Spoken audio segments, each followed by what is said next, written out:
मेरे पुनर्जन्म के बाद मैंने सबसे पहला काम जो किया वो था पागलों की तरह क्लास बंक करके वर्कआउट करना, यहाँ तक कि टीचर की फेल करने की धमकी और मेरी गर्लफ्रेंड लियो रुयान के ब्रेकअप की बात पर भी मैं बिल्कुल शांत था, क्योंकि एक और जिंदगी मिलने के बाद मुझे पता था कि बस 1 महीने बाद पूरी दुनिया में अलग अलग तरह के डेविल फ्रूट्स उगने वाले हैं।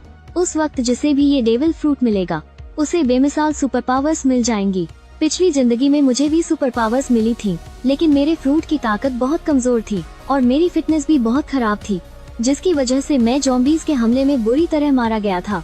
अब जब मुझे दूसरा मौका मिला है तो जाहिर है मैं अपने इस ज्ञान का पूरा फायदा उठाऊंगा। हर उस चीज का इस्तेमाल करूंगा जो मेरे काम आ सके। जहाँ तक मुझे याद है यहाँ आस पास ही एक डेविल फ्रूट मौजूद है, कॉलेज के बगल वाली उस फलों की दुकान में। दुकान का नाम भी बड़ा अजीब है, सिर्फ तुम ही हो सबसे हसीन। लेकिन मुझे ये नहीं पता था कि वो डेविल फ्रूट आखिर किस दिन सामने आएगा, इसलिए मैं रोज उस दुकान से कुछ फल खरीदने जाता था ताकि इसी बहाने चेक कर सकूं कि वो डेविल फ्रूट आया है या नहीं। और आज भी मैं हमेशा की तरह उस फलों की दुकान में टहल रहा था। तभी अनानास वाले सेक्शन के पास 2 छोटी हरी डंडियों ने अचानक मेरा ध्यान खींचा। मैंने उसके ऊपर रखे अनानास को तुरंत हटाया और उस हरी डंडी का पूरा हिस्सा मेरी आंखों के सामने आ गया। हाँ, ये बिल्कुल वैसा ही था जैसा मुझे याद था।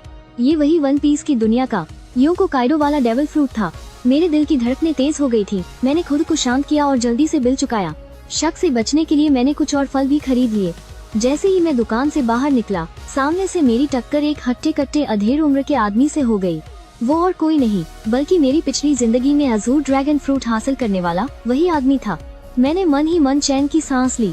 अगर मैं एक पल की भी देरी कर देता तो ये अजूर ड्रैगन फ्रूट पक्का उसका हो जाता। अपने हॉस्टल वापस लौटने के बाद मैंने बिना एक पल सोचे अजूर ड्रैगन फ्रूट उठाया और उसका एक बड़ा सा बाइट ले लिया। भाई साहब, उसका स्वाद ऐसा था जैसे गटर के पानी में मीठा शरबत मिला दिया हो और उसमें एक सड़ा हुआ गंदा कपड़ा निचोड़ दिया हो। ऐसा लगा जैसे किसी ने वो कचरा सीधा मेरे मुंह में ठूंस दिया हो। मुझे इतनी तेज उल्टी आई कि बस पूछो मत, लेकिन मैंने किसी तरह उस घिनौने स्वाद को बर्दाश्त किया और उस फ्रूट को जबरदस्ती निगल लिया। मैंने अपने दिल को मजबूत किया और बचे हुए छिलके, बीज और उस छोटी सी पर्पल डंडी को भी एक साथ चबाकर खा गया। काफी देर बाद मैंने एक लंबी सांस छोड़ी। अब चमत्कार का बीज बोया जा चुका था।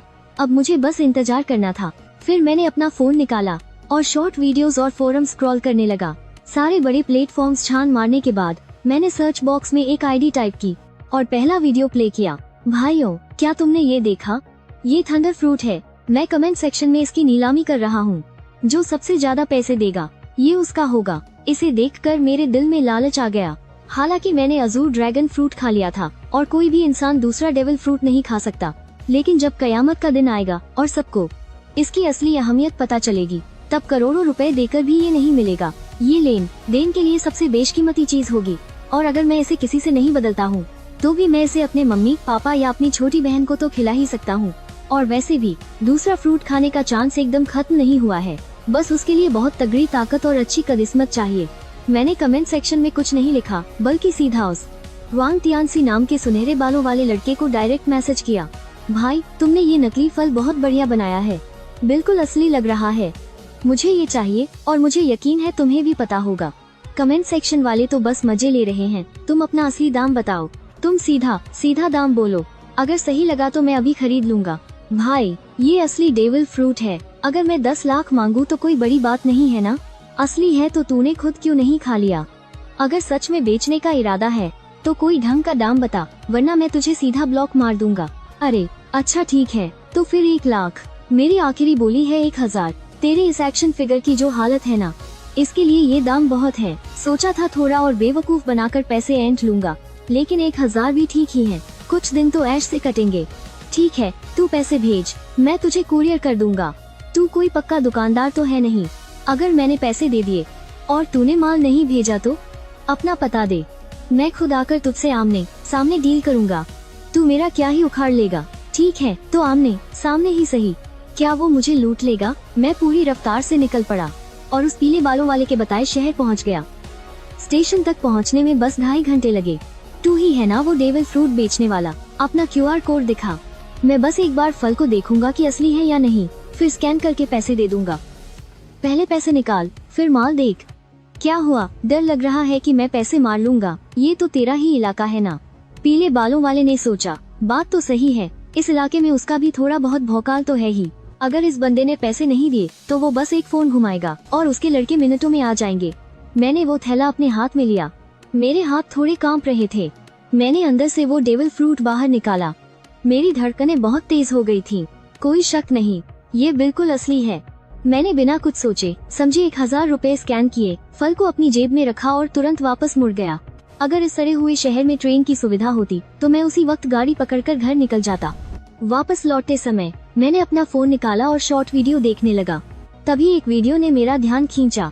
हाल ही में कई लोग अचानक बेहोश हो रहे हैं और बहुत से लोगों के शरीर पर अजीब से धब्बे भी दिखाई दे रहे हैं। कुछ विशेषज्ञों का कहना है कि ये एक नए तरह का फ्लू हो सकता है, इसलिए सभी से मास्क पहनने की अपील की जा रही है और अपना बचाव करने को कहा गया है।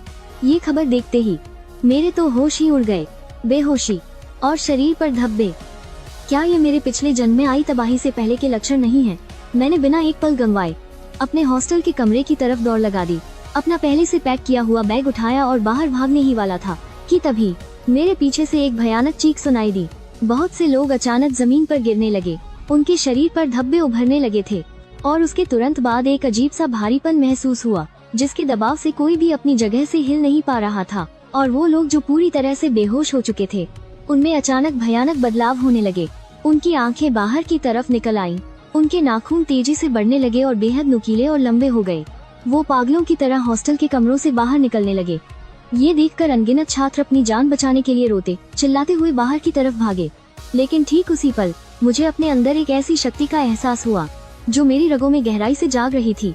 मेरे शरीर में नीले ड्रैगन की ताकत उमड़ने लगी। मैंने आसमान की तरफ सिर उठाकर ड्रैगन की तरह एक जोरदार दहाड़ लगाई। मेरी त्वचा पर नीले रंग के ड्रैगन वाले स्केल्स उभरने लगे। मेरे सिर पर ड्रैगन के सींग निकल आए और मेरे दोनों हाथ ड्रैगन के पंजों में बदल गए। मेरा पूरा शरीर एक ड्रैगन का रूप लेने लगा था और सीढ़ियों पर मौजूद मेरे सारे क्लासमेट्स सच में बहुत डर गया था। मुझे लगा कि मैं भी जमीन पर गिरे उन लोगों की तरह कोई दानव बन गया हूँ। लेकिन इंसान और जानवर का ये मिला जुला रूप लेने के बाद मेरी ताकत बहुत बढ़ गई थी। मेरी ताकत, बचाव करने की क्षमता, रफ्तार और चोट ठीक होने की गति, सब कुछ कई गुना बढ़ गया था। तभी अचानक मेरे पीछे से 2 ज़ॉम्बीज़ दहाड़ते हुए मुझे काटने दौड़े। मैंने अपने ड्रैगन के पंजे घुमाए और पल भर में ही उन्हें हवा में उछालकर दूर फेंक दिया। दूसरे कमरे से एक और ज़ॉम्बी बाहर निकला। मैंने सीधा अपना मुंह खोला और आग की एक जबरदस्त लपट उस पर छोड़ दी। उस तपती हुई आग ने पलक झपकते ही उसे राख में बदल दिया। लेकिन आग का ये एक गोला उगलने के बाद ही मुझे लगा जैसे मेरी बहुत सारी ऊर्जा खत्म हो गई है और इस डेविल फ्रूट की ताकत पूरी तरह से मेरे शरीर की ऊर्जा पर ही टिकी थी। भले ही बाद में मैं हाकी का इस्तेमाल सीख जाऊं, लेकिन आखिर में मेरी ऊर्जा तो खर्च होगी ही। पहले ईश्वरीय वरदान के समय शरीर को मजबूत करना सबसे जरूरी होता है। मैं कोई कैरो की तरह राक्षस प्रजाति का तो हूँ नहीं और ना ही मेरे पास उसके जैसी दानवी ताकत है। इसलिए ये नीले ड्रैगन वाला फ्रूट मिलने के बाद भी मैं इसकी पूरी ताकत का इस्तेमाल नहीं कर सकता। लेकिन इसका मतलब ये नहीं कि मैं लाचार हूँ। मैंने अपने हाथ में पकड़े बेसबॉल बैट को जोर से घुमाया। ये बैट कोई आम बैट नहीं है, इसे मैंने खास तौर पर भारी और मोटा बनवाया था। ज़ॉम्बीज़ का सिर फोड़ने के लिए ये एकदम सही है। मैंने अपना बैट उठाया जिस पर बिजली की नीली चिंगारियां दौड़ रही थीं। ये नीले ड्रैगन का फ्रूट मुझे 3 प्राकृतिक शक्तियों, हवा, आग और बिजली पर काबू पाने की ताकत देता है। माना कि इसकी ताकत किसी प्राकृतिक फ्रूट जितनी नहीं है, लेकिन मेरे हमलों को दमदार बनाने के लिए ये काफी है। मैं हॉस्टल की सीढ़ियों पर दुश्मनों को चीरता हुआ आगे बढ़ा और जल्दी ही बाकी छात्रों का ध्यान भी मेरी तरफ खिंच गया। मेरे लगातार ज़ॉम्बीज़ को मारने की वजह से उन डरे हुए छात्रों को भी अपनी जान बचाने की थोड़ी मोहलत मिल गई। बिजली से चमकता हुआ मेरा ये बेसबॉल बैट बिल्कुल किसी थंडर बागुआ हमले की तरह कह ढा रहा था। मेरे सामने आने वाला हर ज़ॉम्बी एक ही वार में ढेर हो रहा था। लेकिन मैं इन सबको मारने के नशे में नहीं डूबा था, बल्कि लड़ते हुए तेजी से सीढ़ियों से नीचे की तरफ भाग रहा था। मेरे दिमाग में बस 2 ही बातें थीं। पहला, किसी भी तरह अपने घर पहुंचना। इस नई जिंदगी में मैं अपने माता पिता और छोटी बहन पर कोई आंच नहीं आने दूंगा। और दूसरा काम, जितनी जल्दी हो सके 100 ज़ॉम्बीज़ को मारना, क्योंकि अगर कोई अकेले 100 ज़ॉम्बीज़ को मार दे तो ईश्वरीय वरदान की जगह खुल जाएगी और तब मैं वहाँ से 3 तरह की हाकी सीखने का तरीका हासिल कर लूंगा, जिससे मेरी ताकत कई गुना तेजी से बढ़ेगी। माना कि नीला ड्रैगन हवा में उड़ सकता है, लेकिन मेरे शरीर में अभी जितनी ऊर्जा है उससे मैं उड़कर घर तो बिल्कुल नहीं पहुंच सकता। रास्ते भर में अपना लोहे का बैट घुमाता रहा, बिल्कुल नीले ड्रैगन वाले किसी युद्ध के देवता की तरह, जिसे कोई नहीं रोक सकता। मेरे पीछे छात्रों की एक बड़ी भीड़ जमा हो गई थी, जो मेरे पीछे पीछे इस बिल्डिंग से बाहर निकलना चाहते थे। लेकिन वो बेवकूफ ये नहीं जानते थे कि इस तबाही में अब कोई भी जगह सुरक्षित नहीं है। अगर वो अपने कमरों में दरवाजा बंद करके छिपे रहते तो शायद कुछ और दिन जिंदा रह जाते। सीढ़ियों से बाहर निकलते ही मेरी आंखें सिकुड़ गईं। नीचे का नजारा देखकर मेरे रोंगटे खड़े हो गए। ये स्कूल कभी एक पुराना कब्रिस्तान हुआ करता था। स्कूल में हमेशा से अफवाहें थीं कि यहाँ बहुत ही बुरी और काली शक्तियाँ हैं। यहाँ बने रिहायशी इलाकों की वजह से कई लोग बीमार पड़ने लगे थे। तब एक वास्तु शास्त्र के माहिर ने यहाँ स्कूल बनाने की सलाह दी थी, ताकि नौजवानों की गर्म और पवित्र ऊर्जा से इस जगह की काली शक्तियों को खत्म किया जा सके। लेकिन अब ज़ॉम्बी वायरस के फैलने की वजह से वो सूखी हड्डियों वाले पुराने मुर्दे भी जमीन फाड़कर बाहर निकल आए हैं, और जो भी जिंदा इंसान उन्हें दिख रहा है वो उस पर हमला कर रहे हैं। कोई मुझे बचाओ। पूरे स्कूल में कोहराम मचा हुआ था। हर कोई पागलों की तरह अपनी जान बचाने के लिए भाग रहा था। डर के मारे उन्हें जो रास्ता मिल रहा था वो उसी तरफ भाग रहे थे, एक दूसरे से टकरा रहे थे। लेकिन मुझे उनसे कोई मतलब नहीं था। मेरी नजरें सिर्फ स्कूल के मेन गेट पर टिकी थीं, और मैं लंबे दग भरता हुआ उसी तरफ दौड़ पड़ा। अब रास्ते में चाहे ज़ॉम्बीज़ आए या कंकाल, मुझे कोई नहीं रोक सकता। मैंने उन सबको एक ही बार में कुचल डाला, और आखिरकार जब मैं लड़ते हुए स्कूल के गेट तक पहुंचा, तो मेरा शरीर अचानक सुन्न पड़ गया। सिर्फ मैं ही नहीं, ज़ॉम्बीज़ समेत वहाँ मौजूद हर कोई अपनी जगह पर जम गया था। बिल्कुल ऐसा लग रहा था जैसे पूरी दुनिया का समय ही रुक गया हो। उसके बाद मेरी आंखों के सामने बस अंधेरा छा गया। पहला ईश्वरीय वरदान डेविल फ्रूट प्रकट हो रहा है। गॉड स्पेस खुल रहा है। जब मेरी आंखें खुली तो मैं एक अजीब सी जगह पर था। यहाँ कोई दिशा नहीं थी, कोई समय नहीं था, बस दो चमकती हुई स्क्रीन थीं, एक बड़ी और एक छोटी। बड़ी स्क्रीन पर लिखा था गॉड शॉप, और छोटी स्क्रीन पर पर्सनल पैनल चमक रहा था। मैं अपने पिछले जन्म से ही इन चीजों के बारे में अच्छे से जानता था। ये किसी अनजान शक्ति द्वारा दिए गए मौके थे। आप अपने पॉइंट्स का इस्तेमाल करके यहाँ से चीजें खरीद सकते थे, जैसे कि तकनीकें, हथियार और दवाइयाँ। चूँकि तुम पहले इंसान हो जिसने ज़ॉम्बीज़ को मारकर 100 पॉइंट्स हासिल किए हैं, तुम्हें एक ईश्वरीय इनाम दिया जाएगा। और चूँकि तुमने दुनिया खत्म होने के महज 10 मिनट के अंदर 100 पॉइंट्स का आंकड़ा पार कर लिया है, तो तुम्हारे इनाम का स्तर और बढ़ा दिया गया है। तुम नीचे दिए गए 3 इनामों में से कोई एक चुन सकते हो। मैं एकदम सन्न रह गया। मेरे पिछले जन्म में ऐसा कुछ भी नहीं हुआ था। इनाम नंबर 1, परफेक्ट फ्रूट। ये तुम्हारे ब्लू ड्रैगन फ्रूट को परफेक्ट बना देगा, जिससे इसके सारे बुरे प्रभाव पूरी तरह खत्म हो जाएंगे।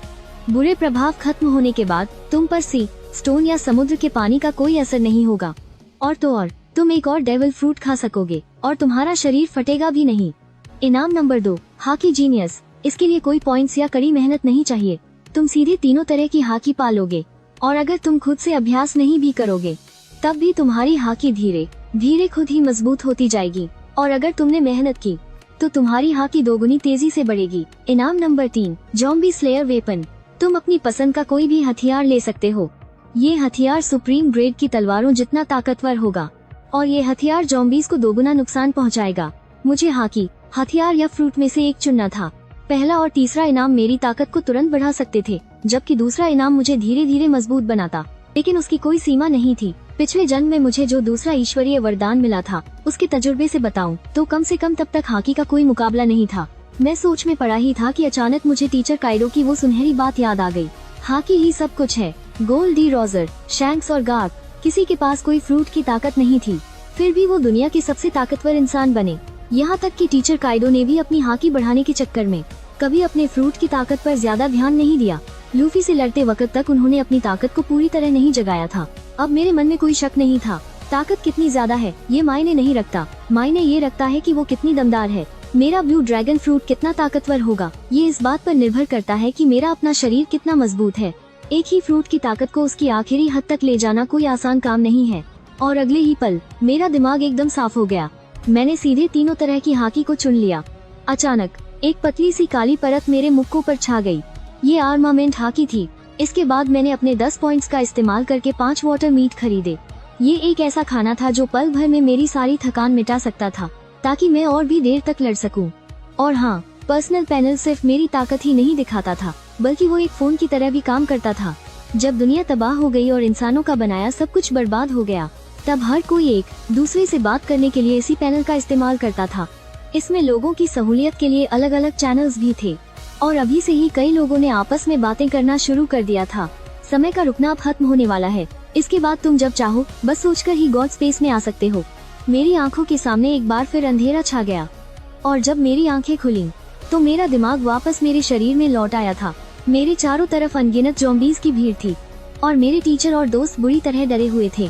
मैंने बिना कुछ सोचे वाटर मीट का एक टुकड़ा अपने मुंह में डाल लिया। मैं जल्दी जल्दी खाना निगलते हुए स्कूल के गेट की तरफ भागता रहा। अचानक मुझे कुछ अजीब सा महसूस हुआ और मैंने तुरंत अपनी जगह से छलांग लगा दी। जहाँ मैं अभी खड़ा था ठीक उसी जगह से एक कंकाल का हाथ बाहर निकला। मैंने अपनी ऑब्जर्वेशन हाकी का इस्तेमाल किया और बिजली से घिरे अपने बेसबॉल बैट को घुमाया। पलक झपकते ही मैंने मेरी तरफ आ रहे उन ज़ॉम्बी को मार गिराया और फिर से अपने इंसानी रूप में वापस आ गया। मैं सीधा अपनी गाय में कूदा और पूरी स्पीड में शहर के बाहर की तरफ निकल पा। रास्ते में जान बचाकर भागने वाली गायों की लंबी लाइन लगी थी। उन्हें लग रहा था कि ज़ॉम्बी सिर्फ शहर में ही फैले हैं। वो किसी सुनसान जगह पर जाकर अपनी जान बचाना चाहते थे, लेकिन अब इस दुनिया में कोई भी जगह सुरक्षित नहीं बची थी।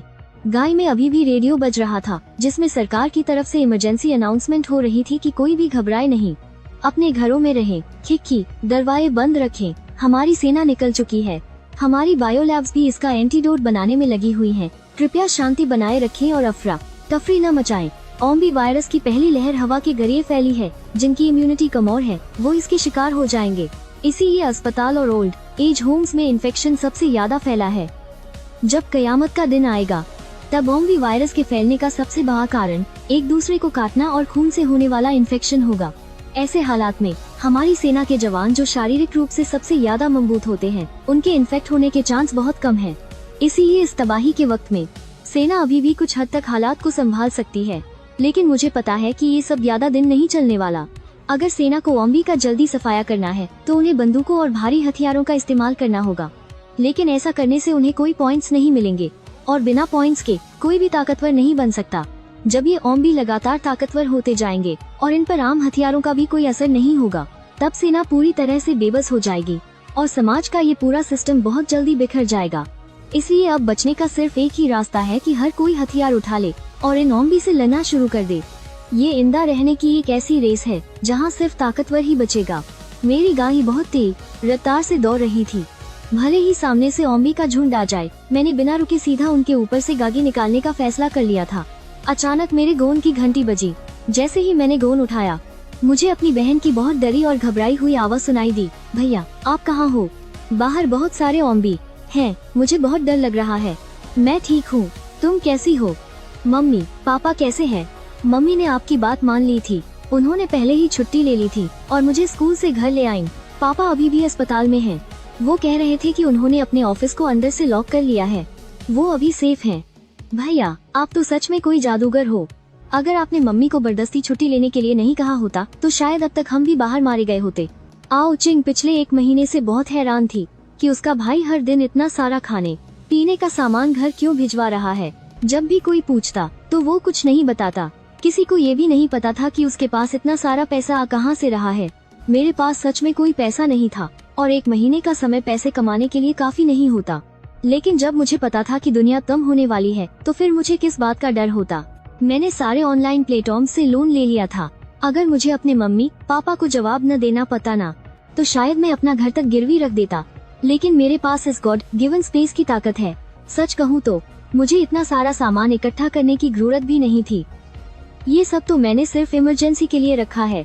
हम बात कर ही रहे थे कि तभी मेरे सामने वाली एक लगड़ी गाय अचानक सामने आए एक ज़ॉम्बी से बचने के चक्कर में पलट गई, जिसकी वजह से वहाँ एक के बाद एक कई गायें आपस में भी गईं। बहुत सारी गायें बुरी तरह टकराकर चकनाचूर हो गईं और लोग मारे गए। मुझे पहले से ही अंदाजा था कि ऐसा कुछ होने वाला है। अब गाय रोकने का समय नहीं बचा था। मैंने अपना हाथ बगाया और अपना बैकपैक और बेसबॉल बैट कसकर पक लिया और सीधा एक विशाल नीले ड्रैगन में बदलकर अपनी गाय की छत को फाता हुआ आसमान की तरफ उड़ गया।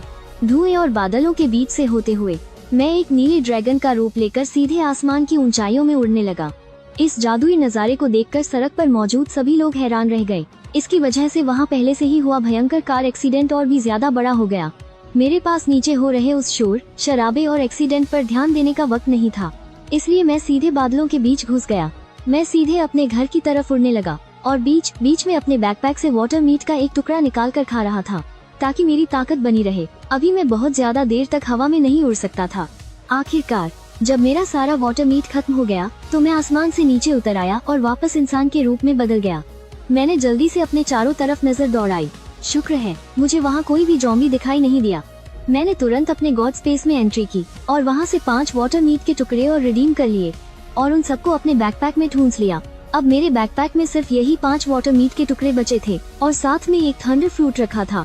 मैंने एक वाटर मीट का टुकड़ा खाया, लेकिन मैं दोबारा हवा में नहीं उड़ा। वाटर मीट से भले ही शरीर की ताकत वापस आ जाती है, लेकिन अगर मैं लगातार इसी के भरोसे रिकवर होता रहा तो मेरी ताकत और भी तेजी से खत्म होने लगेगी और इससे दिमागी थकान बिल्कुल भी दूर नहीं होती। मैंने अपना नक्शा खोलकर चेक किया। मुझे अब एक सड़क ढूंढनी थी और वहाँ से कोई गाड़ी पकड़नी थी। सही रास्ता तय करने के बाद मैं एक बार फिर से नीले ड्रैगन में बदल गया। इस बार मैं सिर्फ 10 मिनट ही उड़ा था कि तभी मुझे नीचे एक हाईवे दिखाई दिया जिस पर बहुत सारी गाड़ियाँ तेज रफ्तार से दौड़ रही थीं और मुझे अपने लिए एक मजबूत सी ऑफ रोड गाड़ी ढूंढनी थी। नीचे गाड़ियों की उस भीड़ में बहुत से लोगों ने आसमान में उड़ते हुए इस नीले ड्रैगन को देख लिया था। तुरंत ही कुछ लोगों ने अपने मोबाइल से इसका वीडियो भी बना लिया और उसे गॉड स्पेस के कम्युनिकेशन चैनल पर अपलोड कर दिया। भाइयों, मैंने अभी एक ड्रैगन देखा है। इतना विशाल नीला ड्रैगन, यह कम से कम 10 मीटर लंबा तो होगा ही। यह ड्रैगन पक्का काइडो वाले ड्रैगन फ्रूट की वजह से होगा। पता नहीं किस बंदे की किस्मत इतनी अच्छी है जिसे इतना ताकतवर मिथिकल जोआन फ्रूट मिल गया।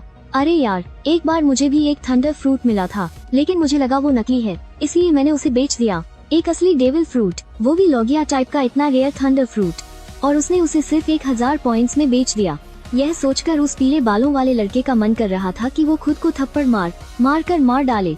जिशो से लेकर युशो तक जाने वाले उस हाईवे के ठीक ऊपर नीले ड्रैगन के रूप में उड़ते हुए आखिरकार मेरी नजर एक बेहद मजबूत दिखने वाली ऑफ रोड गाड़ी पर पड़ ही गई। मैं बस नीचे उतरकर उसमें लिफ्ट मांगने ही वाला था कि तभी मेरी नजर हाईवे के किनारे खड़े एक बड़े से पेड़ पर गई। वहाँ एक हल्की सी रोशनी चमक रही थी। उसे देखकर मेरे दिल की धड़कन अचानक तेज हो गई।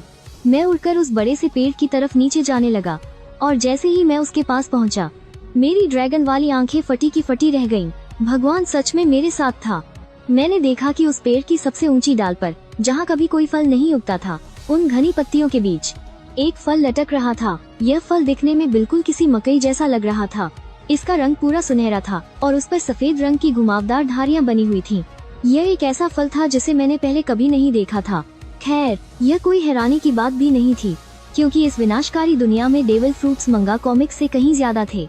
कॉमिक्स में तो बस कुछ दर्जन ही थे, लेकिन मेरे दिमाग में जो डेटा मौजूद था उसके हिसाब से ऐसे फलों की संख्या हजारों में थी। बेशक उनमें से ज्यादातर जोआन मिथिकल टाइप के ही थे, और ऐसा होना लाजमी भी था, क्योंकि पूरी दुनिया की अलग अलग संस्कृतियों में हजारों पौराणिक कथाएं और मिथक मौजूद हैं।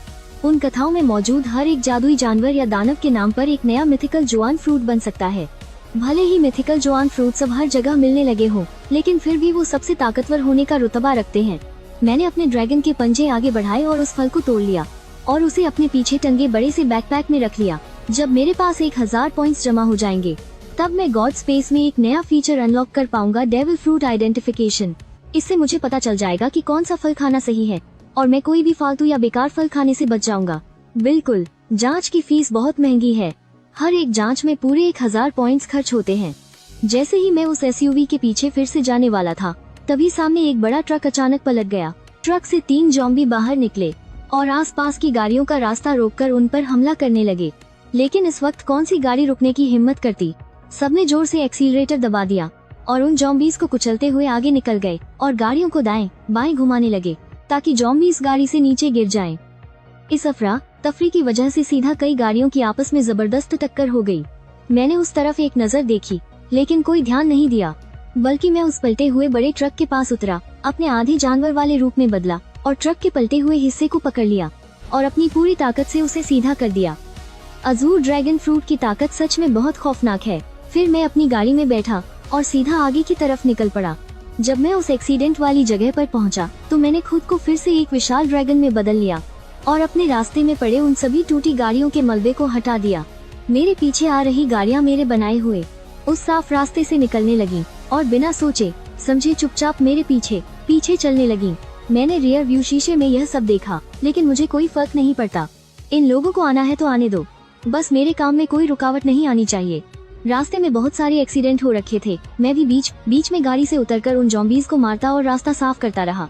अगर तुम मेरी जान बचा लो तो मैं तुम्हें इतना पैसा दूंगा कि तुम खर्च नहीं कर पाओगे। एक मोटे और अजीब से अधेड़ उम्र के आदमी ने मुझे मक्खन लगाते हुए कहा। एक कदम भी आगे बढ़ाया तो जान से मार दूंगा। वह आदमी इतना डर गया कि उसके घुटने अपने आप जमीन पर टिक गए, जैसे उसके सामने खड़ा यह ड्रैगन वाला लड़का इस पूरी दुनिया का सबसे बड़ा भगवान हो। मेरे अंदर से निकलने वाली उस खौफनाक ताकत ने उन सभी लोगों को जो मुझसे बात करने आ रहे थे वहीं का वहीं सुन्न कर दिया। लेकिन जान जाने के इस खौफ में भी कोई था जो अपनी जान बचाने के लिए एक आखिरी दांव खेलना चाहता था। एक बेहद खूबसूरत और हॉट सी लड़की हिम्मत करके मेरे पास आई। दुनिया खत्म होने की इस कगार पर भी वह पूरी तरह से सज धज कर आई थी। हेलो हैंडसम, क्या तुम मुझे अपने साथ ले चलोगे? तुम मेरे साथ जो चाहो वो कर सकते हो, दफा हो जाओ यहाँ से। जैसे ही मैंने अपनी ताकत हटाई और गाड़ी में बैठने वाला था, पीछे से एक तगड़ा आदमी मेरे पास आया। जब उसने देखा कि मैं रुकने वाला नहीं हूँ तो उसने झट से अपने बारे में बताना शुरू किया। सर, मैंने भी बहुत सी दुनिया खत्म होने वाली कहानियाँ पढ़ी हैं। आप बहुत ताकतवर हैं, लेकिन क्या आपको एक बेस बनाने के लिए लोगों की जरूरत नहीं पड़ेगी? मुझ में यानी लिन कुई में भले ही कोई और हुनर ना हो, पर मुझ में ताकत बहुत है। मैं एक फाइटिंग कोच हूँ, मैं पक्का आपके बहुत काम आऊंगा। यह सुनकर मेरे कदम रुक गए। मैंने पलटकर उसे देखा, अपनी ठुड्डी पर हाथ फेरा और थोड़ी देर तक कुछ सोचा। यह आदमी बात तो सही कह रहा है, दुनिया का पूरा सिस्टम अब खत्म होने वाला है। इस तबाही में जिंदा रहने के लिए मुझे अपना खुद का एक सेफ बेस बनाना ही होगा, ताकि मैं इन ज़ॉम्बीज़ का सामना कर सकूं। ये ज़ॉम्बीज़ बहुत तेजी से और भी खतरनाक होते जा रहे हैं। सिर्फ अपने दम पर हमेशा अपने परिवार की हिफाजत करना बहुत मुश्किल होगा। मेरी हाँ सुनते ही लिन कुई खुशी से पागल हो गया। उसने अपने सारे बैग और सामान, यहाँ तक कि अपनी गाड़ी भी वहीं छोड़ दी। उसे डर था कि अगर जरा सी भी देर हुई तो मैं उसे वहीं छोड़कर चला जाऊंगा।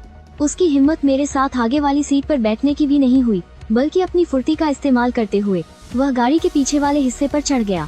लिन कुई को मेरी गाड़ी में जाते देख बाकी लोगों में भी उम्मीद जग गई। अरे, यह बॉस तो उतना भी पत्थर दिल नहीं है।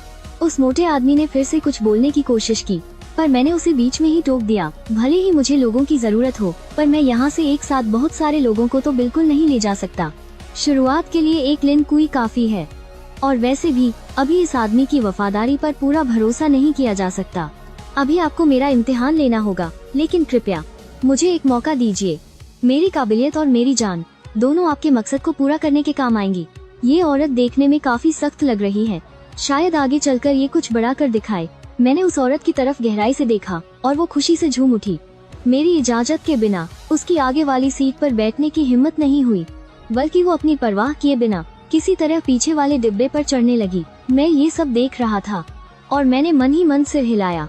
ये औरत सिर्फ एक खूबसूरत गुड़िया नहीं है। पीछे खड़े बाकी लोग भी इन दोनों की तरह आना चाहते थे, लेकिन मैंने अपनी बादशाही हकी का एक और झटका दिया। सबके सब डर के मारे जमीन पर गिर पड़े। हे भगवान, बॉस ने तो बादशाही हकी को जगा लिया है। वन पीस के एक पुराने फैन ने इस राजाओं वाली ताकत को तुरंत पहचान लिया था। गाड़ी में वापस आकर मैंने इंजन स्टार्ट किया और हम आगे बढ़ चले। पूरे 2.5 घंटे का सफर तय करने के बाद मुझे सड़क के किनारे एक सर्विस एरिया दिखा। बस दिक्कत ये थी कि इस जगह पर ज़ॉम्बीज़ ने कब्जा कर लिया था। वहाँ से गुजरने वाले लोग यहाँ आकर पेट्रोल और खाना लेना चाहते थे, लेकिन यहाँ ज़ॉम्बीज़ की इतनी बड़ी भीड़ देखकर उन्हें अपना इरादा बदलना पड़ा। लेकिन मेरे साथ ऐसी कोई परेशानी नहीं थी। जैसे ही मेरी बड़ी गाड़ी वहाँ रुकी, ज़ॉम्बीज़ की एक झुंड ने हमें घेर लिया। वो लोग आगे के केबिन में तो नहीं घुस सकते थे, इसलिए उन्होंने पीछे चढ़कर मेंकुई और उस खूबसूरत औरत पर हमला करने की कोशिश की। वो दोनों डर के मारे पीछे दुबके हुए थे और सिर तक नहीं निकाल रहे थे। मैंने दरवाजा खोला और सीधे अपने इंसान जानवर वाले रूप में बदल गया। अपने हाथ में पकड़े बेसबॉल बैट से मैंने गाड़ी पर चढ़ने वाले कुछ ज़ॉम्बीज़ का सिर पल भर में कुचल दिया और हमारे पीछे जो गाड़ियों का काफिला आ रहा था वो भी इस सर्विस एरिया में पहुंच गया। वो लोग सोच रहे थे कि मेरे ज़ॉम्बीज़ को साफ करने के बाद वो भी कुछ सामान इकट्ठा कर लेंगे, लेकिन उनके वहाँ आते ही बहुत सारे ज़ॉम्बीज़ का ध्यान उनकी तरफ चला गया और वो उन पर झपट पड़े। मजबूरी में उस काफिले को वहाँ से भागना ही पड़ा। इधर मैंने एक वार से सारे ज़ॉम्बीज़ को मार गिराया। बस एक ज़ॉम्बी को मेंकुई की प्रैक्टिस के लिए जिंदा छोड़ दिया। मानना पड़ेगा, मेंकुई वाकई एक फाइटिंग कोच है। उसकी ताकत, रफ्तार और लड़ने की फुर्ती बहुत ही बढ़िया थी। जब तक मैंने गाड़ी में तेल भरा तब तक उसने भी उस ज़ॉम्बी को कामयाबी के साथ मार दिया था। सारा सामान इकट्ठा करने के बाद मैंने उस चीपाउ ड्रेस वाली खूबसूरत औरत का नाम पूछा। हालांकि ये औरत देखने में दुबली पतली है और लग रहा था कि किसी काम की नहीं होगी, लेकिन मेरी गाड़ी में चढ़ने के बाद से इसका बर्ताव काफी अच्छा रहा है। जब ज़ॉम्बीज़ गाड़ी पर चढ़ रहे थे तब भी वो पागलों की तरह चीखी, चिल्लाई नहीं। इस बात ने मेरी नजरों में उसकी इज्जत थोड़ी और बढ़ा दी। जब उस औरत ने देखा कि मैंने आखिरकार उसका नाम पूछ ही लिया है तो उसने जल्दी से जवाब दिया, मेरा नाम लियू मेंगशियान है। मैंने कहा, आगे वाली सीट पर बैठ जाओ, अब तुम्हें पीछे डिब्बे में चढ़ने की जरूरत नहीं है। लेकिन उसके मुझे पुकारने के तरीके ने मुझे फिर से चौंका दिया। उसने मेरा नाम तक नहीं पूछा बल्कि पूरे सम्मान के साथ मुझे मालिक कहकर बुलाया। जो इंसान अपना घमंड और रुतबा पीछे छोड़ सके वही इस तबाह हुई दुनिया में जिंदा रहने के काबिल है। जल्द ही हम वहाँ से निकल पड़े। रास्ते में मुझे फिर से मेरी छोटी बहन आवो छिंग का फोन आया। भैया आप कहाँ हो? पापा अस्पताल के ऑफिस में फंस गए हैं। मैंने सुना है कि अस्पताल में ही सबसे ज्यादा ज़ॉम्बीज हैं और पापा के पास न तो खाना है और न ही पानी। मुझे बहुत डर लग रहा है कि कहीं उन्हें कुछ हो न जाए। आवो छिंग की आवाज में रोना बसा हुआ था। फोन के पीछे से माँ की भी बेचैन आवाज आ रही थी। हाओ तुम्हारे स्कूल का क्या हाल है? बेटा अपना अच्छे से ख्याल रखना, पापा और मैं तुम्हें बचाने का कोई न कोई रास्ता निकाल लेंगे। मैंने कहा, माँ आप लोग बिल्कुल चिंता मत करो, मुझे मास्टर काइडो का जो ड्रैगन फ्रूट मिल गया है। डेविल फ्रूट का नाम सुनते ही आवो छिंग का डर तुरंत गायब हो गया। हम दोनों भाई बहन ने फोन पर पूरे 1 घंटे तक बातें की। फोन काटने के बाद मैंने पापा को फिर से फोन किया और बताया कि अब मेरे पास सुपर पावर्स हैं। मैं जल्द ही उन्हें बचाने आ रहा हूँ, बस वो अच्छे से छिप कर रहे, बाहर भागने का कोई भी जोखिम न उठाएं। इस बीच ऑफिस में बैठे घबराए और लाचार पापा को मेरी बात सुनकर थोड़ी राहत मिली। मुझे अपना ख्याल रखने को कहकर वो चुपचाप मेरे आने का इंतजार करने लगे। जब मैं अपना बड़ा ट्रक लेकर उस ज़ॉम्बी से भरे शहर में पहुंचा तो आधी रात हो चुकी थी। उस वक्त सड़कें बिना किसी मंजिल के भटकते ज़ॉम्बी से भरी पड़ी थीं। रात के उस सन्नाटे में ट्रक की गड़गड़ाहट बहुत ही चुभने वाली लग रही थी। जो लोग डर के मारे सो नहीं पा रहे थे उन्होंने अपनी खिड़कियां खोल लीं और बाहर का नजारा देखने लगे। मैं सीधा घर नहीं गया बल्कि सीधा शहर के बीच उस अस्पताल की तरफ गया जहां सैकड़ों ज़ॉम्बीज का झुंड था। ट्रक से उतरते ही मैंने अपना आधा इंसान और आधा जानवर वाला रूप लिया और अपने बेसबॉल बैट में बिजली दौड़ा दी। मैं उन ज़ॉम्बीज को बेरहमी से चीरता फाड़ता हुआ अस्पताल के अंदर घुस गया। अंदर एक भी इंसान जिंदा नहीं बचा था। तुम दोनों यही मेरा इंतजार करो, मैं अपने पापा को लेकर आता हूँ, फिर हम यहाँ से निकलेंगे। मेरे वहाँ से जाते ही लिन कुई और उसका साथी तुरंत बगल के एक कमरे में छिप गए और उन्होंने दरवाजे के आगे बहुत सारी मेज और कुर्सियाँ लगाकर उसे जाम कर दिया और मेरी वापसी का इंतजार करने लगे। मैं एक तरफ ज़ॉम्बीज का सिर फोड़ रहा था और दूसरी तरफ मैंने पापा को फोन मिलाया। पापा मैं आपके अस्पताल पहुँच गया हूँ, आप कौन से ऑफिस में हैं? दूसरी तरफ आओ हाई भूख और प्यास से तड़प रहे थे और बाहर दरवाजा पीटते ज़ॉम्बीज ने उनकी जान सुखा रखी थी। आधी रात का वक्त था और वो थकान के मारे नींद और बेहोशी के बीच जूझ रहे थे। तभी अचानक फोन की घंटी से वो चौंके। देखा तो बेटे का फोन था। उनके अंदर जैसे एक नई जान आ गई। मैंने तुरंत उन्हें एक वीडियो कॉल किया। मुझे ड्रैगन वाले रूप में ज़ॉम्बीज की धज्जियां उड़ाते देख पापा की जान में जान आई। उन्होंने मुझे रास्ता बताया और मैं जल्द ही कोने वाले एक ऑफिस के दरवाजे पर पहुंच गया। वहां 12 ज़ॉम्बीज की भीड़ जमा थी जो पागलों की तरह दरवाजे को टक्कर मार रहे थे। दरवाजे में भी कई छेद हो चुके थे। अगर पापा ने मेज और कुर्सियों से दरवाजे को जाम न किया होता तो वो ज़ॉम्बीज कब के अंदर घुसकर उन्हें चीर फाड़ चुके होते। मैंने अपना लोहे का बैट घुमाया और उन सभी ज़ॉम्बीज के सिर चकनाचूर कर दिए। फिर एक जोरदार लात मारकर दरवाजा तोड़ दिया। कमरे के अंदर पापा की हालत थोड़ी खराब जरूर थी लेकिन वो बिल्कुल सही सलामत थे। मेरे लिए यही सबसे बड़ी खुशी की बात थी। पापा मेरे दिए हुए खाने को बड़े बड़े निवाले लेकर खा रहे थे। तो क्या यही वो डेविल फ्रूट की ताकत है जिसके बारे में तुम और शियाओ छिंग बात कर रहे थे? ऑफिस में फंसे रहने के दौरान पापा ने उस जादुई स्पेस वाले कम्युनिकेशन चैनल पर बहुत सारे वीडियो और लोगों के कमेंट्स पढ़ लिए थे जिससे उन्हें समुद्री डाकुओं और उन ताकतों के बारे में थोड़ा बहुत पता चल गया था। मैं बस मुस्कुरा दिया और अंदर घुसने की कोशिश कर रहे एक और ज़ॉम्बी का सिर बैट से फोड़ते हुए बोला, क्यों पापा आपका बेटा जबरदस्त लग रहा है ना? अरे बदमाश, तू तो एकदम हीरो लग रहा है। पापा ने जान बचाकर भागने के उस छोटे से वक्त में अनगिनत लोगों को ज़ॉम्बीज के हाथों बेरहमी से मरते हुए देखा था। आज उनका अपना परिवार सुरक्षित था। इस तबाही भरी दुनिया में इससे बड़ी कोई खुशखबरी नहीं हो सकती थी। पापा को अस्पताल से बाहर ले जाते वक्त मैंने देखा कि कुछ कमरों के टूटे हुए दरवाजों से लोग छिप छिप कर बाहर झांक रहे थे। जब उन्होंने देखा कि आओ हाई एक ड्रैगन जैसे दिखने वाले इंसान के साथ जा रहे हैं और वो ड्रैगन कितना खतरनाक है, तो उनमें से एक ने तुरंत आवाज लगाई, आओ हाई मुझे भी बचा लो। अपने सहकर्मी को मदद के लिए गिड़गिड़ाते देख पापा का दिल पसीज गया। शियाओ हाओ बेटा इन्हें भी बचा लो ना, ये सब मेरे साथ ही काम करते हैं, बहुत तरस आ रहा है इन पर। मैंने रूखेपन से जवाब दिया, इन्हें बचा भी लिया तो क्या अब मैं इन सबको एक एक करके इनके घर छोड़ने जाऊंगा और अगर ये घर पहुंच भी गए क्या हम इन लोगों की चीख पुकार को अनसुना करके जिंदा रह सकते हैं? मैंने अपने पिता का हाथ खींचा और वहाँ से तेजी से निकल गया। जब हम लिन तोंग और लियू मेंकियान के कमरे के पास से गुजरे तो मैंने दरवाजे से टकराने वाले उन ज़ॉम्बीज़ को खत्म किया और फिर अपने डंडे से कमरे का दरवाजा तोड़कर उन दोनों को बाहर निकाल लिया।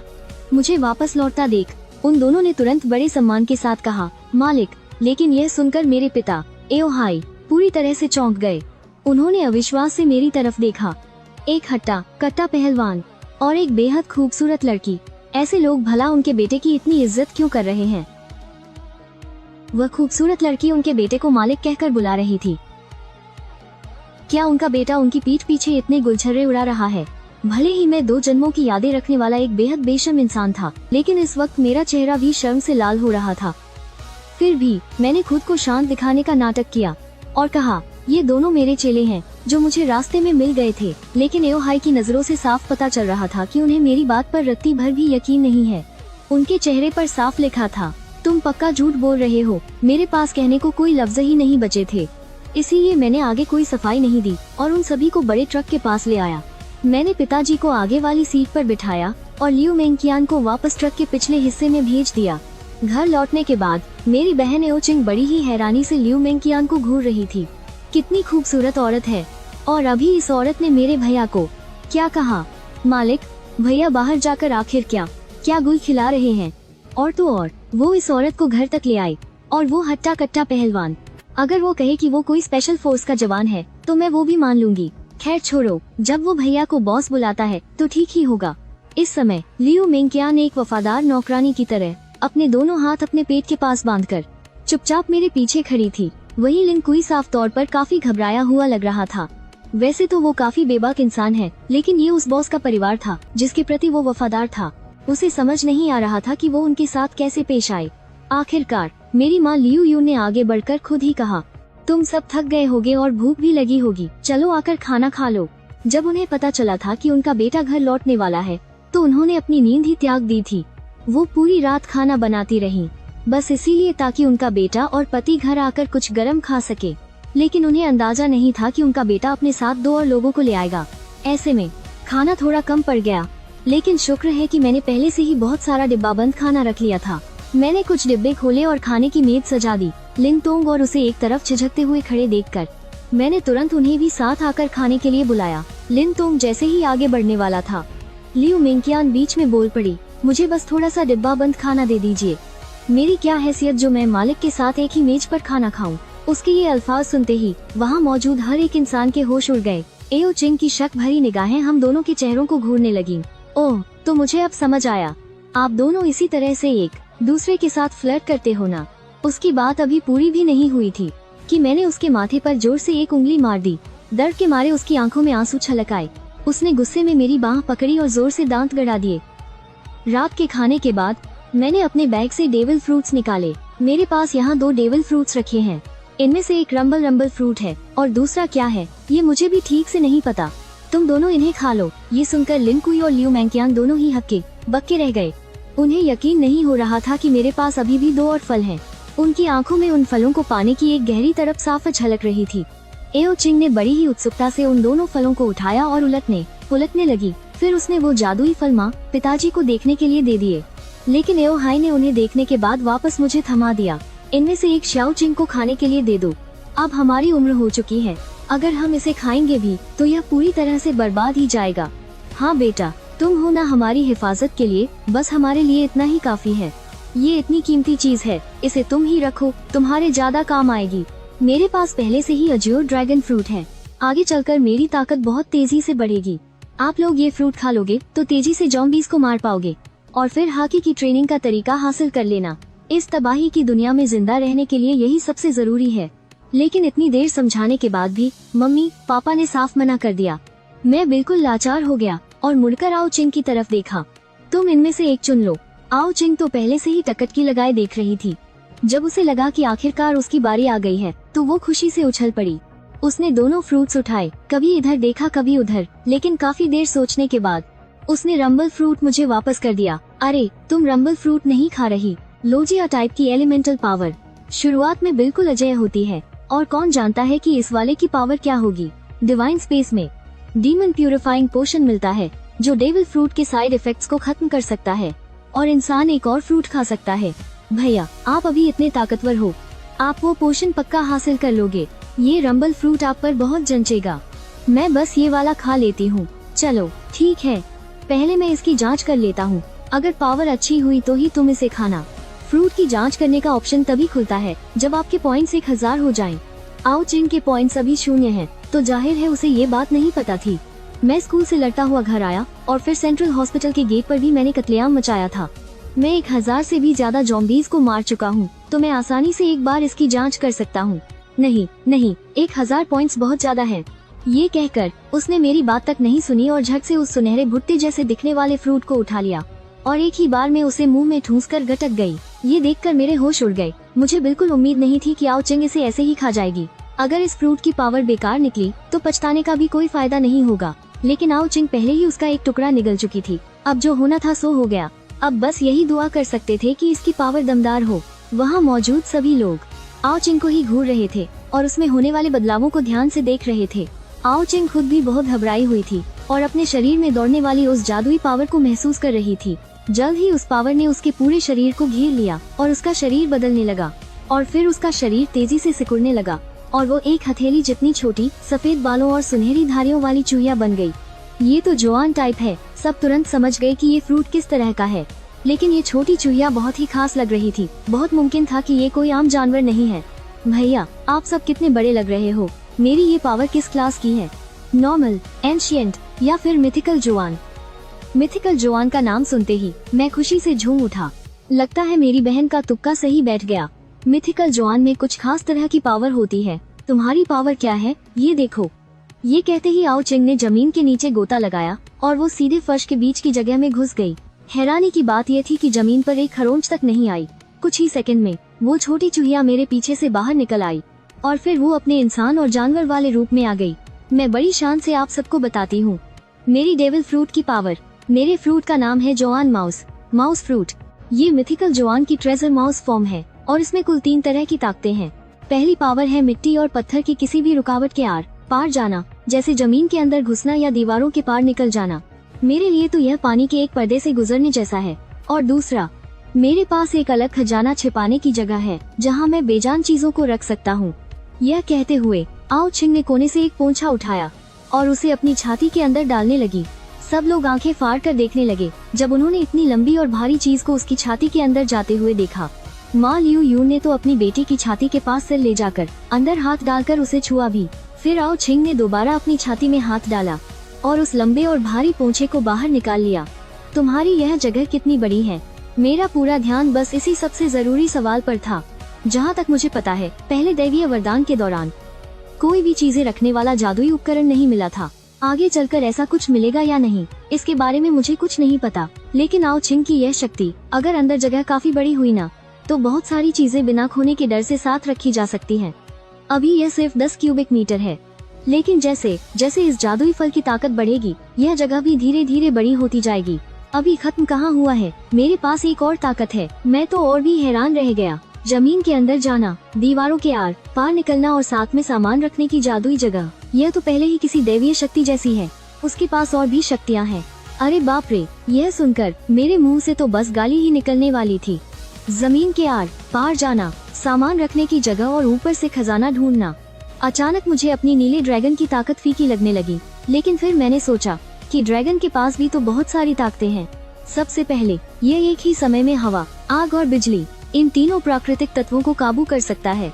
दूसरा, बादलों और धुएं के सहारे यह हवा में उड़ सकता है। और आखिर में बाकी जानवरों वाली शक्तियों के मुकाबले इसमें कहीं ज्यादा जबरदस्त ताकत है। इसके अलावा बचाव, रफ्तार और घाव भरने की क्षमता भी बहुत बढ़ जाती है। अगर दोनों की तुलना की जाए तो नीला ड्रैगन लड़ने में ज्यादा माहिर है, जबकि यह खजाना ढूंढने वाला चूहा लड़ने के अलावा दूसरी मददगार शक्तियों पर ज्यादा जोर देता है। लेकिन इसकी भी अपनी कुछ कमियां हैं। आओ चिंग की आवाज अचानक थोड़ी उदास हो गई। बाकी जानवरों वाली शक्तियों से अलग, जब मैं जानवर का रूप लेती हूँ ना तो मेरी ताकत और बचाव लगभग 0 हो जाता है। लड़ने की तो कोई ताकत ही नहीं बचती। और जब मैं आधे इंसान और आधे जानवर के रूप में आती हूँ तब भी मेरी ताकत या बचाव में कोई खास बढ़ोतरी नहीं होती। यह बिल्कुल एक आम इंसान होने जैसा ही रहता है, लेकिन मेरी रफ्तार बहुत तेज है मेरा अंदाजा है कि मेरी स्पीड बाकी जादुई जानवरों वाली शक्तियों से कम 2 गुनी ज्यादा है। अपनी बात खत्म करते करते आओ छिंग के चेहरे पर बहुत गर्व था। सच कहूँ तो यह लड़ने के लिए बना कोई शैतानी फल नहीं है, लेकिन इसका काम नीले ड्रैगन से भी कहीं ज्यादा बड़ा है। इस तबाही के दौर में खजाना ढूंढना, असली खजाना किसे कहेंगे, यह तो सोचने वाली बात ही नहीं है। इसका सिर्फ एक ही जवाब है, शैतानी फल। खैर, पूरी तरह से ऐसा भी नहीं है। आगे चलकर कई रहस्यमयी दुनिया भी खुलेंगी। ऐसे में आओ छिंग की यह शक्ति हमें उन रहस्यमयी जगहों से और भी ज्यादा फायदे दिला सकती है। अरे हाँ, इस बिजली वाले फल को अपने खजाने की जगह में रख लो। यही जगह सबसे सुरक्षित है। बिजली वाले फल की शक्तियों को देखने के बाद मैंने वह बिजली वाला फल उसे सौंप दिया और अपने पॉइंट्स भी उन्हें दे दिए। हर किसी को 30 पॉइंट्स मिले ताकि वे इनसे 3 तरह की हाकी की ट्रेनिंग ले सकें। भले ही आपके पास कोई शैतानी फल न हो, अगर आप अपनी हाकी की ताकत को सबसे ऊंचे स्तर तक ले जाए ना, तो भी आप बहुत शक्तिशाली बन सकते हैं। यहाँ तक कि अगर आपके पास फल हो भी, लेकिन आपकी हाकी कमजोर है, तो इस तबाही की दुनिया में आप धीरे धीरे खत्म हो जाएंगे। इसके बाद मैंने उस दैवीय जगह से उन सबके लिए एक फौजी चाकू लिया और फिर सबको लेकर घर से बाहर निकल पड़ा। नीचे अब भी अनगिनत ज़ॉम्बीज़ पागलों की तरह घूम रहे थे। मैंने खुद को एक ड्रैगन इंसान में बदल लिया और अपने डंडे से एक ज़ॉम्बी को जोरदार मार गिराया, जिससे वह हिलने के लायक भी नहीं रहा। पापा, आप इस चाकू से इसका काम तमाम कर दीजिए। आओ हाय थोड़े झिझक रहे थे, माना कि सामने वाले ज़ॉम्बी हैं, लेकिन मरने से पहले वे भी तो इंसान ही थे, इसलिए उनके हाथ कांप रहे थे। भैया, मुझे करने दो, मैं पापा को करके दिखाता हूँ। यह कहकर उसने अपनी लंबी तलवार बाहर निकाल ली। एक ही वार में उसने उस ज़ॉम्बी का काम तमाम कर दिया। अचानक एक बहुत ही सरांक भरी बदबू चारों तरफ फैल गई। आओ हाय ने अजीब सा मुंह बनाया, लेकिन एक डॉक्टर होने के नाते उन्हें ज्यादा डर नहीं लगा।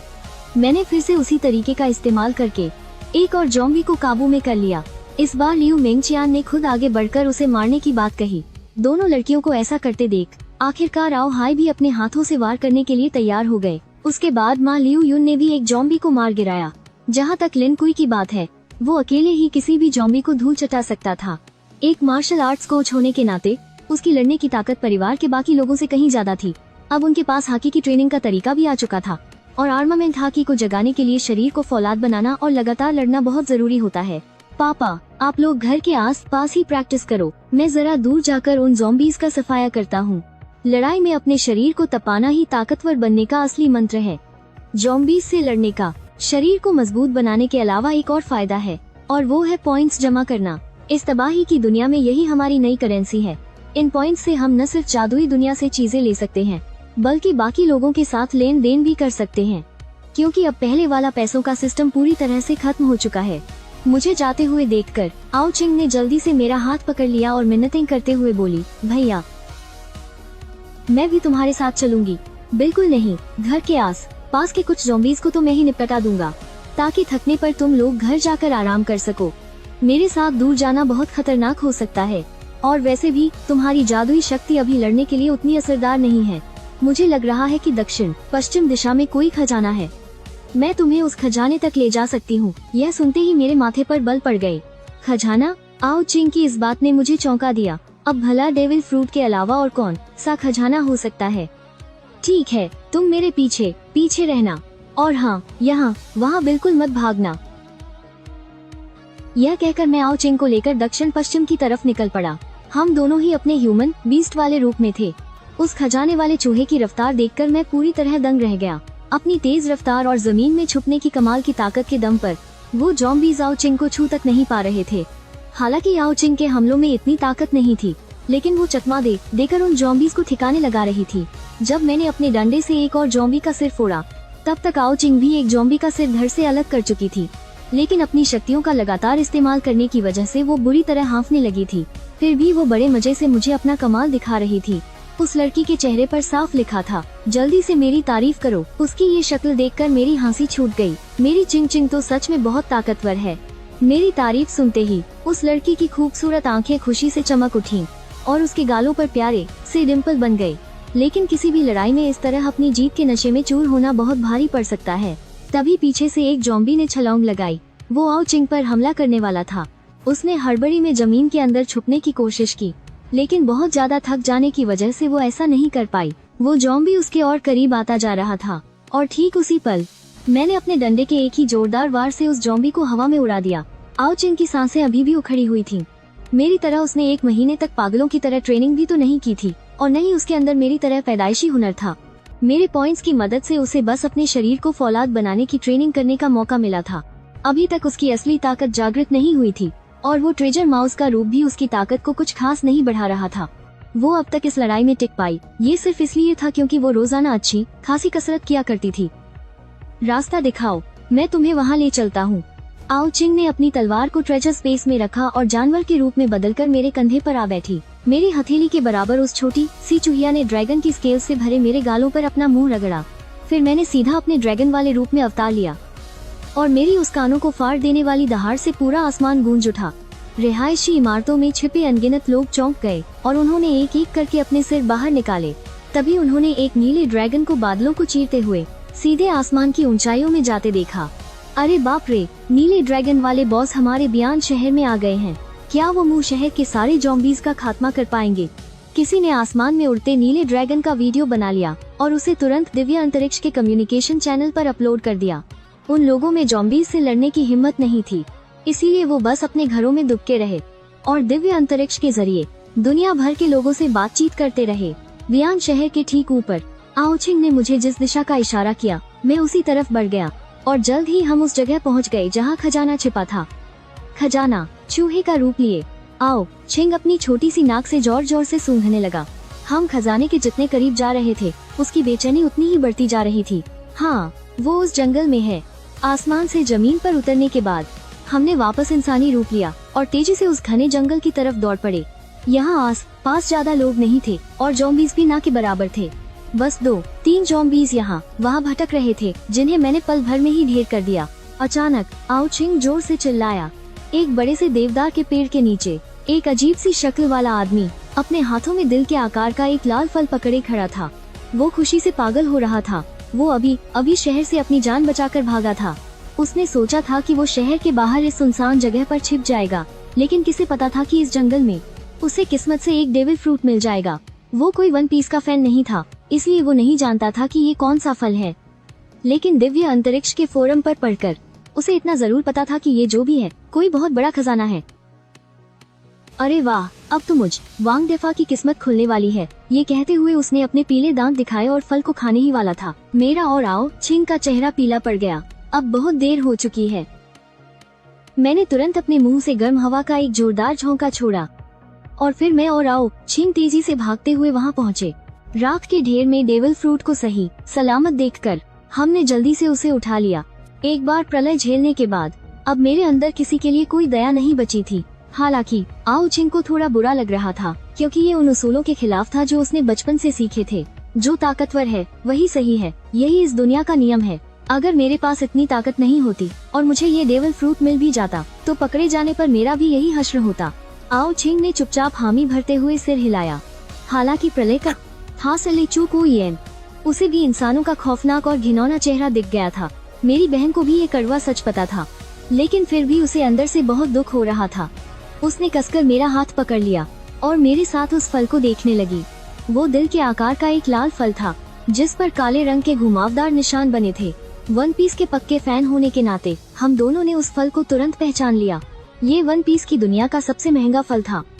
नीका फ्रूट की तरह ही इसकी कीमत भी 5 अरब बेली थी। ये सर्जरी फ्रूट था। पिछले जन्म में जिसे ये सर्जरी फ्रूट मिला था, वो दुनिया का एक बेहद मशहूर और ताकतवर योद्धा था। लेकिन ये अजीब सा दिखने वाला आदमी उस ताकतवर योद्धा से बिल्कुल अलग था। ऐसा लगता है कि इस अजीब से आदमी ने ये फल तो खा लिया होगा, लेकिन फिर ये सर्जरी फ्रूट वापस से प्रकट हो गया होगा दुनिया के किसी और कोने में, और फिर किसी असली ताकतवर योद्धा ने इसे खा लिया होगा। इस प्रलय की दुनिया में भी डेविल फ्रूट बिल्कुल कॉमिक की तरह ही काम करते हैं। अगर इसके असली मालिक की मौत हो जाए तो ये फल दोबारा से कहीं भी अपने आप प्रकट हो जाता है। इसीलिए बाद में बहुत से ताकतवर लड़ाके उन कमजोर लोगों का शिकार करने लगे जिनके पास फ्रूट की ताकत थी, ताकि वो उस प्रकट हुए नए फल को खुद हासिल कर सके। हालांकि इसमें कामयाबी बहुत कम ही मिलती थी, क्योंकि कोई नहीं बता सकता कि फल दोबारा कहाँ प्रकट होगा। भाई, ये सर्जरी फ्रूट हम पिताजी को दे सकते हैं, उन्हें ये फल बहुत पसंद आएगा। आओ। हाउ को तुरंत इस सर्जरी फ्रूट का ख्याल आ गया। सबसे सही जगह। पिताजी, ओ हाई, एक सर्जन है। वो खजाना अब हमारे हाथ में है जिसमें उन्हें पक्का दिलचस्पी होगी। मैं फिर से एक नीले ड्रैगन में बदल गया और ओचिन को अपनी पीठ पर बिठा लिया। हम तेजी से घर लौट आए। माता पिता थक चुके थे, इसलिए वो पहले ही घर आकर आराम कर रहे थे। लियू मिंग बड़े ही मन से उन दोनों की सेवा कर रही थी, जिससे उन्हें काफी आराम मिल रहा था। वहीं लिन कुई अभी भी अकेला नीचे था और लड़ रहा था। वो जानता था कि सिर्फ मेरी शरण में आना काफी नहीं है। अगर उसे भविष्य में मेरा खास बनना है तो उसे अपनी ताकत बढ़ानी ही होगी। इस वक्त नीचे और भी कई लोग ज़ॉम्बीज़ को मारने की कोशिश कर रहे थे। आखिरकार उस देवी स्टोर में मिलने वाली चीजें थी ही इतनी शानदार, लेकिन सबसे सस्ती 3 रंगों वाली हॉकी की ट्रेनिंग के लिए भी 10 पॉइंट चाहिए थे, यानी कि पूरे 10 ज़ॉम्बीज़ को मारना। लोगों ने चाकू, फावड़े और डंडे जैसे घर के हर उस हथियार को निकाल लिया था जिससे वो ज़ॉम्बीज़ से लड़ सके, लेकिन ज़ॉम्बीज़ की ताकत, रफ्तार और बचाव उनसे कहीं ज्यादा था।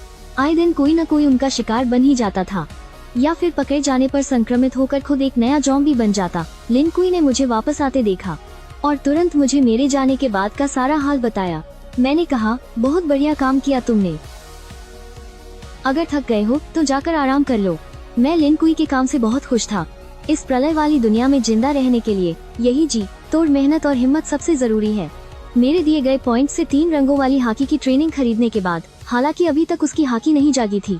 नहीं, मुझे अभी और लड़ना है। लेकिन लिन कुई साफ महसूस कर सकता था कि हर एक लड़ाई के साथ उसका शरीर थोड़ा और मजबूत हो रहा था। वो एक कॉम्बैट कोच है जिसने अपने शरीर की पूरी क्षमता का इस्तेमाल कर लिया था। उसने बहुत लंबे समय से अपनी ताकत बढ़ने का ऐसा मजा महसूस नहीं किया था, इसलिए वो मेरे दिए गए इस मौके की बहुत कदर कर रहा था। अगर मैं न होता तो भले ही उसे 10 ज़ॉम्बीज़ को मारने का भरोसा था, लेकिन इसमें उसे कम से कम 5 दिन लग जाते। ठीक है, लेकिन अपनी क्षमता के हिसाब से ही लड़ना, खुद पर ज्यादा जोर मत डालना। इसके बाद मैं ओचिंग को लेकर ऊपर गया। दरवाजे से अंदर घुसते ही मैंने देखा कि लियू मिंगचियन मेरी माँ लियू यून के पैर दबा रही थी। उन दोनों बुजुर्गों का शरीर भले ही तंदुरुस्त हो, लेकिन उम्र तो हो ही गई है ना। इतनी भयानक लड़ाई के बाद उनके शरीर में बहुत दर्द हो रहा था। लियू मिंगचियन की मालिश का तरीका भले ही एकदम सही न हो, लेकिन किसी के पैर दबाने से काफी आराम मिल रहा था। मालिक, मुझे अंदर आते देख। लियू मिंगचियन ने तुरंत बड़े ही आदर से मुझे मालिक पुकारा। ये लड़की सच में बहुत समझदार है। मेरी पार की नजर कमाल की है। लिन टोंग और लियू मिंगचियन, इन दोनों को ही आगे निखारना फायदे का सौदा रहेगा। कमरे में आते ही ओचिंग ने मेरी बाह छोड़ी और कूदकर पिताजी के पास चली गई। कुछ कहते हुए उसने बड़े ही गर्व से अपने कपड़ों से सर्जरी फ्रूट निकाला और उसे पिताजी की आंखों के सामने रख दिया। ये लीजिए, पैरामिशिया टाइप का सर्जरी फ्रूट। पिताजी, आप एक डॉक्टर है ना, आपको इसकी ताकत पक्का बहुत पसंद आएगी। जैसे ही वो सर्जरी फ्रूट सामने आया, उसे देखकर लियू मिंगचियन का दिल जोर से धड़क उठा, लेकिन उसने तुरंत खुद को संभाला और पूरी लगन से माँ के पैर दबाती रही। हालांकि अंदर से वो पूरी तरह हिल गई थी, लेकिन अपने फैसले पर अब उसे और भी ज्यादा खुशी हो रही थी। लेकिन पिताजी कुछ खास एक्साइटेड नहीं लगे। आखिरकार उन्होंने वन पीस एनीमे जो नहीं देखा था, उन्होंने अपनी बेटी के हाथ से वो फ्रूट लिया और बड़ी उत्सुकता से उसे देखने लगे। सर्जरी फ्रूट, क्या इसे खाने के बाद मैं सर्जरी कर पाऊंगा? अरे, पर मुझे तो सर्जरी करनी वैसे भी आती है। क्या इससे मेरी सर्जरी और भी सटीक हो जाएगी? सर्जरी फ्रूट एक अलग स्पेस बना सकता है जिसके अंदर आप किसी भी चीज को काट सकते हैं और यहाँ से वहाँ टेलीपोर्ट भी कर सकते हैं। ओचिंग का समझाने का तरीका थोड़ा अटपटा सा था। पापा को अभी भी कुछ समझ नहीं आ रहा था, तो उसने सर्जरी फ्रूट का एक वीडियो निकालकर उन्हें दिखाया। ओ हाय की हैरानी बढ़ती जा रही थी। वाकई ये डेविल फ्रूट तो बेकमाल की चीज है। लेकिन बेटा, मेरी उम्र हो चुकी है, ये फ्रूट तुम दोनों भाई बहन ही रख लो। पापा, अगर आप और माँ तातावर रहेंगे तो मैं भी बेकर होकर अपना काम कर सकूंगा, वरना मेरा ध्यान हमेशा घर की फिक्र में ही अटका रहेगा। मैंने जानबूझकर ऐसा कहा था, और जैसा कि मैंने सोचा था, मेरी बात सुनकर ओ हाय मान गए। आखिरकार कोई भी माँ बाप अपने बच्चों पर बोझ नहीं बनना चाहता। जैसे ही पापा ने उसका एक बाइट लिया, एक बहुत ही गंदा स्वाद उनके मुंह में ऐल गया। उन्हें मुंह बनाते देख हो यूए ने जल्दी से कहा, डेविल फ्रूट खाने में बहुत गंदे होते हैं, लेकिन इसे थूकना मत, चबाना मत, सीधा निगल जाओ। बस एक बाइट ही कागी है। अब जल्दी से अपने शरीर में उस डेविल फ्रूट की ताकत को महसूस करो। देखो क्या तुम उसे इस्तेमाल कर सकते हो। ओ हाई ने वैसा ही किया और अपने अंदर उठ रही उस ताकत पर ध्यान लगाया। उन्होंने धीरे से अपना हाथ उठाया और तुरंत ही उनके चारों तरफ एक पारदर्शी शील्ड बन गई। फिर उनकी नर पास ही रखी एक पोछे पर गई और उन्होंने बस अपने मन में एक ख्याल किया। अगले ही पल वो उस पोछे की जगह पहुंच गए। ये देखकर मैं और ओचिंग खुशी से उछल पे।